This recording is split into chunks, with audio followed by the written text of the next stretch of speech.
kita memang bisa memperbaiki ekonomi dan ekonomi kita betul-betul cerah. Kalau kita jalankan dengan baik, kalau kebijakan yang kita jalankan benar. Anda pasti pikir ini si Purbaya ngaco ngomongnya. Enggak, ini bukti kita balik ini. Set.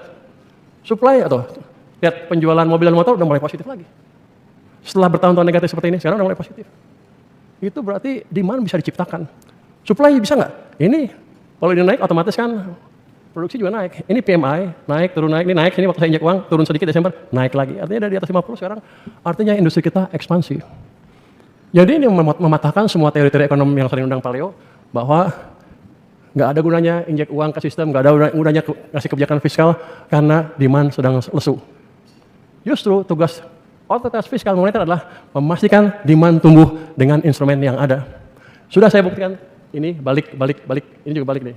Pemakaian BBM naik, bukan balik itu, kembali artinya tadi, bukan balik.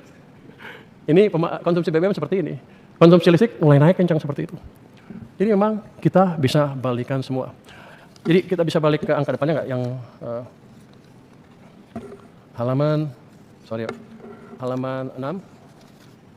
halaman 5, slide nomor 5. Kebijakan yang kita buat tadi membuat ekonomi kita yang tadi mau runtuh berbalik arah. Tapi untuk kembalikan arah, saya perlu modal. Saya kasih stimulus ke perekonomian, bukan saya Pak Prabowo ya. Saya pelaksana aja. Memberi stimulus perekonomian, dampaknya apa ya? Defisit melebar sedikit. Semua yang bilang defisitnya akan tembus 3%, fiskalnya tidak berkesinambungan. Tapi pilihannya adalah gini, kalau ekonomi lagi jatuh, saya biarkan, saya naikin pajak lain, akan jatuh terus ke bawah. Kita bisa jatuh seperti 9798 kalau kebijakannya dirubah. Itu ancaman yang real. Saya korbankan defisit sedikit, tapi tidak melewati 3%. Jadi kita kasih stimulus perekonomian, ekonomi mulai balik, tanpa mengorbankan kehati-hatian fiskal. Itu jago banget. Gak ada yang tahu ya, lu gak bercanda semua ya. Lu ketawa lu. Akibatnya apa? Triwulan keempat, ekonominya tumbuh 5,39%, itu 5,4%. Tahun 2025, ekonominya tumbuh 5,11%. Kita tumbuh di atas 5 dengan signifikan ya. Dan angka ini paling tinggi di G20, lebih tinggi dari Cina.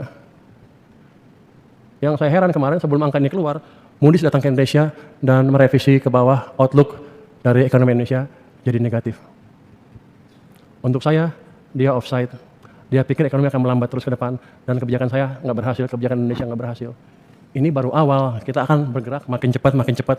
Kalau kita lihat IMF mengupgrade prediksi pertumbuhan tahun ini dari 4,9 ke 5,2, JP Morgan melakukan hal yang sama, yang lain pun akan melakukan hal yang sama. Kalau gitu resikonya bukan ke bawah, tapi ke atas.